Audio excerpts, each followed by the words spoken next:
आज एक इमाम को सिर्फ इसलिए गिरफ्तार कर लिया गया संभल के अंदर कि सिर्फ उन्होंने अजान लाउड स्पीकर से दे दी थी।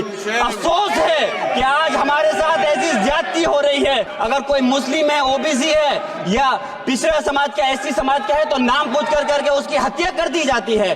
बुलडोजर चलाए जा रहे हैं। हेट स्पीच, अगर कोई हम कुछ बोलते हैं तो हेट स्पीच करके मुकदमा दर्ज कर देते हैं। और जो हमारे धार्मिक आका हमारे सल्लल्लाहु अलैहि वसल्लम की शान में गुस्ताखी करता है उनके खिलाफ कोई कार्रवाई नहीं। चलाने का हक है लेकिन हमारे साथ ज्यादती हो रही है। ये संविधान को अगर आप कमजोर करेंगे तो याद रखना ये देश कमजोर होगा, हमारा मुल्क कमजोर होगा। जो संविधान के प्रति वफादार नहीं हो सकते वो हमारे मुल्क के प्रति वफादार नहीं हो सकते। मैं उस संभल की सरजमी से आता हूँ जहाँ पर मैं आज यहाँ मजलूमों की आवाज बनकर खड़ा हूँ। उन करोड़ों भारतीय मुसलमान और अल्पसंख्यकों की जद्दोजहद और हक की बात करना चाहता हूँ जो इस देश का अटूट हिस्सा हैं। मेरे अल्फाज बंटवारे के नहीं बल्कि इत्तेहाद के हैं। मेरे अल्फाज मायूसी के नहीं बल्कि एक उम्मीद के हैं। ऐसी उम्मीद जो कि हमारे इस देश को जोड़ना चाहती है। हमारे संविधान को बनाने के लिए हमारे बाबा भीमराव अंबेडकर साहब, मौलाना अबुल कलाम आजाद साहब, डॉक्टर जाकिर हुसैन साहब ने मिलकर के इस संविधान को बहुत मेहनत के साथ बनाया था। ये सिर्फ किताब की शक्ल में देने के लिए नहीं है। आज संविधान के उस पर मैं कहना चाहता हूं कि भारत का संविधान इंसाफ, आजादी और भाईचारगी की जिंदा गवाही है और ये गारंटी देता है कि नागरिक हर मजहब, जात या नस्ल पर इज्जत के साथ गुजार सकते हैं जिंदगी। लेकिन अफसोस है एक मुस्लिम रहनुमा की हैसियत से मुझे इस दस्तावेज पर बेपनाह फख्र है जो कि दस्तावेज जो संविधान हमें इजाजत देता है। आर्टिकल 15 के मुताबिक किसी भी नागरिक को मजहब, जात, लिंग, नस्ल या जन्म के स्थान पर भेदभाव नहीं किया जाएगा। आर्टिकल 19 में बोलने के अभिव्यक्ति की आजादी का हक दिया गया है जो कि हमारे अधिकारी को हक की आवाज को छीनने का आप काम कर रहे हैं। आर्टिकल 25 अपने मजहब को मानने और उस पर अमल करने की आजादी देता है। आर्टिकल 29 के तहत अल्पसंख्यकों के हकों की हिफाजत करने के लिए प्रावधान किए गए हैं।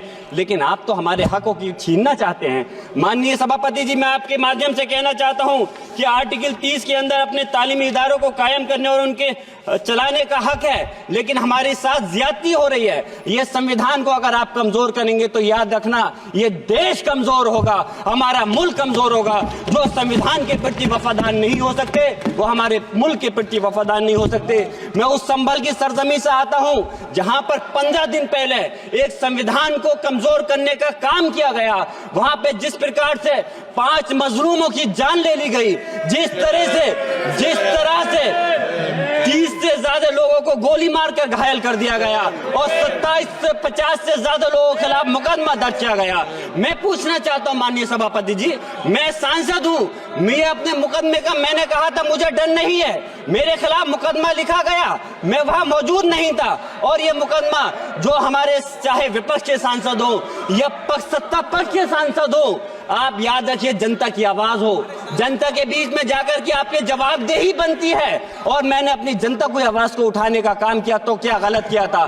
माननीय सभापति जी, सिर्फ इस बुनियाद पे मुकदमा लीजिए गया। आज मैं आपको बताना पॉइंट पे बोल रहा हूँ, संविधान पर ही बोल रहा हूँ माननीय सभापति जी। आज मैं चाहता हूँ उन लोगों को इंसाफ मिलना चाहिए जो जिन्होंने ज्यादती की है उनको सजा मिलनी चाहिए।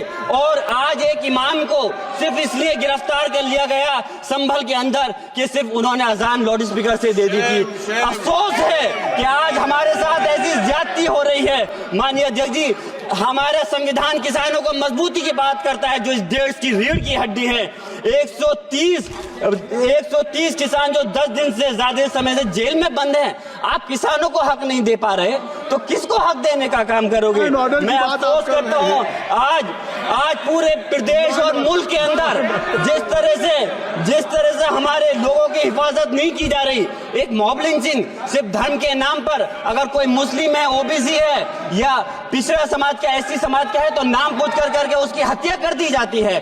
बुलडोजर चलाए जा रहे हैं। हेट स्पीच, अगर कोई हम कुछ बोलते हैं तो हेट स्पीच करके मुकदमा दर्ज कर देते हैं, और जो हमारे धार्मिक आका हमारे सल्लल्लाहु अलैहि वसल्लम की शान में गुस्ताखी करता है उनके खिलाफ कोई कार्रवाई नहीं। मेरे पास समय कम है, इसलिए तेजी के साथ में मुझे बोलना पड़ रहा है। माननीय सभापति महोदय जी, ये सवाल बंटवारे का नहीं बल्कि हम वतनों के लिए जिनका जमीर मर गया है उनके जमीर को जिंदा करने के लिए है। हम चाहते हैं इस देश की आजादी, हमारी देश की, सभापति जी बस मैं अपनी बात खत्म कर रहा हूं, 1 मिनट। हमारी देश की आजादी के लिए मैं ये कोई बंटवारे की बात नहीं कर रहा, लेकिन हमारे मुस्लिम और हिंदू समाज सब लोगों ने मिलकर के इस देश को आजाद कराने का काम किया था। आज उनके साथ ज्यादती क्यों की जा रही है? हम लोग अपने इस मुल्क के अंदर मजबूरी से नहीं रुके, बल्कि हम जो है अपनी मर्जी से रुके थे। हमारी मुल्क को आजाद कराने में हजारों लाखों मुसलमानों में शहीद हुए थे। माननीय सभापति जी, कंक्लूड कर रहा हूँ से बात। राजकुमार से